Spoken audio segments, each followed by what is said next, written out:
ಹೆಬ್ಬಳಲು ಶ್ರೀಚಕ್ರಮಾತಾ YouTube channel ವೀಕ್ಷಕರಿಗೆ ನನ್ನ ಹೃತ್ಪೂರ್ವಕ ನಮಸ್ಕಾರಗಳು. ಸುಭಾಷಿತ: ಬಡತನ ಮನುಷ್ಯನಿಗೆ ಬೇಕು, ಆದರೆ ಮನಸ್ಸಿಗೆ ಬಡತನ ಇರಬಾರದು. ಅದೇ ಶ್ರೀಮಂತಿಕೆ ಮನಸ್ಸಿಗೆ ಇರಬೇಕು, ಆದರೆ ಮನುಷ್ಯನಿಗೆ ಇರಬಾರದು. ಇವತ್ತು ದಿನಪಂಚಾಂಗಕ್ಕಿಂತ ಮುಂಚೆ ನಾವು ಮಾಘಪುರಾಣದ 28ನೇ ಅಧ್ಯಾಯದ ತಿಳ್ಕೊಳ್ಳೋಣ. ಶ್ರೀ ಗುರುಭ್ಯೋ ನಮಃ. ಹರಿ ಓಂ. ಗಣಾನಾಂ ತ್ವಾ ಗಣಪತಿಂ ಹವಾಮಹೇ ಕವಿಂ ಕವೀನಾಪಮಶ್ರವಸ್ತಮಂ ಜ್ಯೇಷ್ಠರಾಜಂ ಬ್ರಹ್ಮಣಾಂ ಬ್ರಹ್ಮಣಸ್ಪತ ಆನುಶೃಣ್ವನ್ನೋತಿಭಿಃ ಸೀದಸಾದನಂ. ಈಗ ನಾವು ಮಾಘ ಮಾಸದ 28ನೇ ಅಧ್ಯಾಯ ರುಕ್ಷಕ ಎಂಬ ಬ್ರಾಹ್ಮಣ ಕನ್ಯೆಯ ವೃತ್ತಾಂತದ ಬಗ್ಗೆ ನಾವು ಈಗ ತಿಳ್ಕೊಳ್ಳೋಣ. ಹಿಂದೆ ಭೃಗು ಮಹರ್ಷಿ ವಂಶದಲ್ಲಿ ರುಕ್ಷಕ ಎಂಬ ಕನ್ಯೆ ಜನಿಸಿ ದಿನೇ ದಿನೇ ಅಭಿವೃದ್ಧಿ ಹೊಂದುತ್ತಿದ್ದಳು. ಆಕೆ ದುರಾದೃಷ್ಟವಂತಳಾಗಿರಬೇಕು. ವಿವಾಹವಾದ ಕೂಡಲೇ ಮದುಮಗನು ಮರಣ ಹೊಂದಿದನು. ವೃಕ್ಷಗಳು ತನ್ನ ದುರಾದೃಷ್ಟಕ್ಕೆ ದುಃಖಿಸಿ ವಿರಕ್ತ ಭಾವದಿಂದ ಆಶ್ರಮವನ್ನು ತೊರೆದು ಗಂಗಾ ನದಿ ತೀರಕ್ಕೆ ಹೋಗಿ ಆಶ್ರಮವನ್ನು ನಿರ್ಮಿಸಿಕೊಂಡು ಶ್ರೀಮನ್ನಾರಾಯಣನನ್ನು ಕುರಿತು ತಪಸ್ಸು ಮಾಡಲು ಆರಂಭಿಸಿದಳು. ಬಹಳ ವರ್ಷಗಳ ಕಾಲ ತಪಸ್ಸನ್ನು ಆಚರಿಸಿದ್ದರಿಂದ ಅನೇಕ ಮಾಘಮಾಸ ಸ್ನಾನದ ಫಲಗಳು ದಕ್ಕಿತು. ಆಕೆಯ ಮನೋರಥ ಈಡೇರುವ ಸಮಯ ಸನ್ನಿಹಿತವಾಯಿತು. ಒಂದು ದಿನ ಆಕೆ ತಪಸ್ಸು ಮಾಡುತ್ತಾ ಪ್ರಾಣ ಬಿಟ್ಟಳು.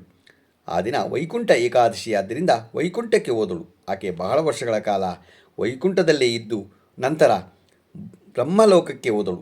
ಆಕೆ ಮಾಘಮಾಸ ಫಲವನ್ನು ಪಡೆದು ಪವಿತ್ರಳಾದ್ದರಿಂದ ಬ್ರಹ್ಮದೇವನು ಆಕೆಯನ್ನು ಸತ್ಯಲೋಕದಲ್ಲಿ ದೇವಕಾರ್ಯಗಳನ್ನು ಮಾಡಲು ಅಪ್ಸರ ಸ್ತ್ರೀಯರನ್ನಾಗಿ ಮಾಡಿ ತ್ರಿಲೋತ್ತಮ ಎಂಬ ಹೆಸರಿನಿಂದ ಸತ್ಯಲೋಕಕ್ಕೆ ಕಳಿಸ್ಕೊಡ್ತಾರೆ. ಆ ಕಾಲದಲ್ಲಿ ಸುಂದೋಪಾಸುಂದರರು ಎಂಬ ಇಬ್ಬರು ರಾಕ್ಷಸ ಸಹೋದರರು ಬ್ರಹ್ಮನನ್ನು ಕುರಿತು ಘೋರ ತಪಸ್ಸನ್ನು ಮಾಡಿದರು. ಅವರ ತಪಸ್ಸಿನ ಪ್ರಭಾವಕ್ಕೆ ಬ್ರಹ್ಮದೇವನು ಪ್ರತ್ಯಕ್ಷನಾಗಿ, ಎಲೈ ರಾಕ್ಷಸ ಸಹೋದರರೇ, ನಿಮಗೇನು ಬೇಕೋ ಕೋರಿಕೊಳ್ಳಿ ಎಂದಾಗ, ಸ್ವಾಮಿ, ನಮಗೆ ಬೇರೆಯವರಿಂದ ಮರಣವಾಗದಂತೆ ವರ ಕೊಡು ಎಂದು ಬೇಡಿಕೊಂಡಾಗ ಬ್ರಹ್ಮನು ಹಾಗೆಯೇ ಆಗಲಿ ಎಂದು ವರವಿತ್ತು ಅಂತರ್ಧಾನನಾದನು.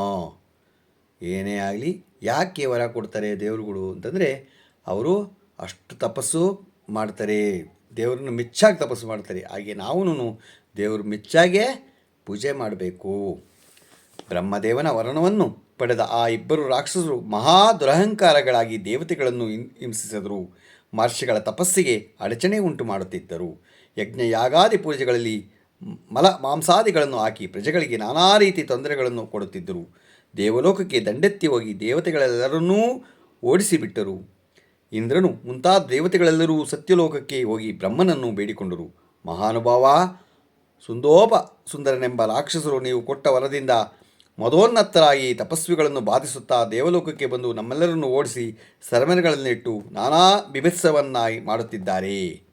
ಅವರ ವಿನಾಶಕ್ಕೆ ಯಾವುದಾದರೂ ಉಪಾಯವನ್ನು ಆಲೋಚಿಸಿ ಎಂದು ಪ್ರಾರ್ಥನೆ ಮಾಡ್ಕೊತಾರೆ. ಬ್ರಹ್ಮನು ದೀರ್ಘವಾಗಿ ಆಲೋಚನೆ ಮಾಡಿ ತಿಲೋತ್ತಮೆಯನ್ನು ಕರೆದು, ತಿಲೋತ್ತಮ, ಸುಂದರರೆಂಬ ರಾಕ್ಷಸರಿಂದ ಬೇರೆಯವರಿಂದ ಮರಣವಾಗುವುದಿಲ್ಲವೆಂದು ವರ ನೀಡಿದ್ದೇನೆ. ಅವರು ವರ ಗರ್ಭದಿಂದ ಬಹಳಷ್ಟು ಅಲೋಲ ಕಲೋಲಗಳನ್ನು ಉಂಟು ಮಾಡುತ್ತಿದ್ದಾರೆ. ಆದ್ದರಿಂದ ನೀನು ಹೋಗಿ ನಿನ್ನ ಚಾಕಚಕ್ಯತೆಯಿಂದ ಅವರಿಗೆ ಮರಣ ಉಂಟಾಗುವಂತೆ ಪ್ರಯತ್ನ ಮಾಡು ಎಂದು ಹೇಳ್ತಾರೆ. ತಿಲೋತ್ತಮೆ ಬ್ರಹ್ಮದೇವನಿಗೆ ನಮಸ್ಕರಿಸಿ ಸುಂದರರಿದ್ದ ಅರಣ್ಯವನ್ನು ಪ್ರವೇಶಿಸಿದಳು. ಆಕೆ ಕೈಯಲ್ಲಿ ವೀಣೆ ಹಿಡಿದು ಮಧುರವಾದ ಹಾಡುಗಳನ್ನು ಆಡುತ್ತಾ ಆ ರಾಕ್ಷಸ ಸಹೋದರರ ನಿವಾಸಕ್ಕೆ ಸಮೀಪದಲ್ಲಿ ಹೋಗ್ತಾಳೆ. ಓಡಾಡುತ್ತಿದ್ದಳು. ವೀಣಾವಾದವನ್ನು ಆಕೆಯ ಮಧುರ ಗಾಯನವನ್ನು ಕೇಳಿದ ಆ ದಾನವ ಸಹೋದರರು ಆ ಕಡೆ ಓಡಾಡುತ್ತಾ ಆಕೆಯನ್ನು ಅನುಸರಿಸುತ್ತಾ ಪ್ರೇಕ್ಷಕರಂತೆ ಬೆನ್ನು ಬಿದ್ದರು. ನನ್ನನ್ನು ವರಿಸು ಎಂದು ತಿಲೋತ್ತಮೆಯನ್ನು ಅವರಿಗವರು ಅಂಗಲಾಚತೊಡಗಿದರು. ಆಗ ತಿಲೋತ್ತಮೆ, ಓ ದಾನವೇಂದ್ರೇ, ನಿನ್ನನ್ನು ಮದುವೆಯಾಗುವುದೋ ನನಗೆ ಇಷ್ಟವೇ. ನೀವಿಬ್ಬರು ನನಗೆ ಸುಮಾರು. ನಾನು ನಮ್ಮಿಬ್ಬರ ಮಧ್ಯೆ ಸಮಾನ ಪ್ರೇಮದಿಂದಲೇ ಇದ್ದೀನಿ. ಆದರೆ ಇಬ್ಬರನ್ನೂ ವಿವಾಹವಾದಕ್ಕೆ ಸಾಧ್ಯವಾಗುವುದಿಲ್ಲ. ಆದ್ದರಿಂದ ನನ್ನದೊಂದು ಕೋರಿಕೆ ಇದೆ. ಅದೇನೆಂದರೆ, ನಿಮ್ಮಿಬ್ಬರಲ್ಲಿ ಯಾರು ಬಲಶಾಲಿಗಳೋ ಅವರನ್ನು ನಾನೇ ವರಿಸಬಲ್ಲೆ ಎಂದು ಹೇಳ್ತಾಳೆ. ಗೊತ್ತಾಯ್ತಾ? ಎಂಥ ಉಪಾಯ ನೋಡಿ. ಏಕೆಂದರೆ ಅವರವ್ರಿಗೇನೇ ತಂದಿಟ್ಬಿಟ್ರೆ ಅವರವರೇನೆ ಚಚ್ಚಾಡಿಕೊಂಡು ಸಾಯ್ತಾರೆ ಅಂತ ಆ ಉಪಾಯ ಹೂಡಿದ್ರು. ಆಕೆಯ ಮಾತಿಗೆ ಸುಂದೋಪಸುಂದರರಿಗೆ ಪೌರುಷ ಬಂದಿತು. ಮೀಸೆ ತಿರುವಿ ನಾನು ಬಲಶಾಲಿ, ನಾನೂ ಬಲಶಾಲಿ ಎಂದು ತೊಡೆ ತಟ್ಟಿಕೊಂಡು ಮಲ್ಲಯುದ್ಧ ಮಾಡಿದರು.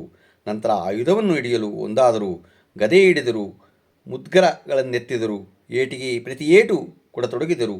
ಅವರಿಬ್ಬರು ಹೋರಾಟ ಎರಡು ಪರ್ವತಗಳ ಸಂಘರ್ಷಿಸುತ್ತಿದ್ದಂತೆ, ಮೋಡಗಳು ಘರ್ಷಿಸಿದಂತೆ ಅರಚುತ್ತಾ ಭಯಂಕರವಾಗಿ ಯುದ್ಧ ಮಾಡಿದರು. ಗದಾಯುದ್ಧದ ನಂತರ ಕತ್ತಿಗಳನ್ನು ಝಳಪಿಸಿದರು. ಆ ಕತ್ತಿಯುದ್ಧದಲ್ಲಿ ಒಬ್ಬರ ಖಡ್ಗ ಮತ್ತೊಬ್ಬರಿಗೆ ಹಾಕಿದ್ದರಿಂದ ಇಬ್ಬರ ತಲೆಗಳು ಕಡಿದು ಕೆಳಗೆ ಬಿದ್ದರು. ಇಬ್ಬರು ಮರಣ ಹೊಂದುತ್ತಾರೆ. ತಿಲೋತ್ತಮೆಯನ್ನು ದೇವತೆಗಳು ಹರಿಸಿದರು. ಆಕೆ ಬ್ರಹ್ಮನಲ್ಲಿಗೆ ಹೋಗಿ ನಡೆದುದನ್ನು ತಿಳಿಸಿದಾಗ ಬ್ರಹ್ಮ ಸಂತೋಷಗೊಂಡು, ತಿಲೋತ್ತಮ, ನೀನು ಒಳ್ಳೆಯ ಕಾರ್ಯವನ್ನೇ ಮಾಡಿದೆ. ನಿನ್ನಿಂದ ಸುಂದೋಪಸುಂದರರು ಮರಣಿಸಿದರು. ನಿನಗೀ ಶಕ್ತಿ ಬರಲಿ. ಕಾರಣ ನೀನು ಮಾಡಿರುವ ಮಾಘಮಾಸದ ವ್ರತವೆಲ್ಲವೂ. ಆದ್ದರಿಂದ ನೀನು ದೇವಲೋಕಕ್ಕೆ ಹೋಗಿ ದೇವತೆಗಳು ನಿನ್ನನ್ನು ಗೌರವಿಸುತ್ತಾರೆ. ಅಲ್ಲಿ ಅಪ್ಸರೆಯೆಲ್ಲರಿಗಿಂತ ಅಧಿಕಳಾಗಿವೆ ಎಂದು ಹೇಳಿ ಕಳಿಸಿದರು. ನಮಸ್ತೈ ಲೋಕ್ಯನಾಥಾಯ ಹರೆಯೇ ಬೋಧರಾಯ ಚ ದೇವದೇವ ನಮಸ್ತೇಸ್ತು ಶ್ರೀವಲ್ಲಭ ನಮೋಸ್ತುತೆ. ಕೃಷ್ಣ ಕೃಷ್ಣ ಕೃಪಾಲಸ್ತ್ವ ಮಗತೀನಾಂ ಗತಿರ್ಭವಾನ್ ಸಂಸಾರಾಣವ ಮಗ್ನಾನಾಂ ಪ್ರಸೀದ ಮಧುಸೂದನ. ಸ್ವರ್ಗ ಮರ್ತ್ಯ ಪಾತಾಳಗಳಿಗೆ ಒಡೆಯವನಾದವನೂ ಭೂಧರನೂ ಆದ ಶ್ರೀಹರಿಗೆ ನಮಸ್ಕಾರವು. ಎಲೈ ದೇವದೇವನೇ ನಿನಗೆ ನಮಸ್ಕಾರವು. ಎಲೈ ಶ್ರೀಪತಿಯೇ ನಿನಗೆ ನಮಸ್ಕಾರ.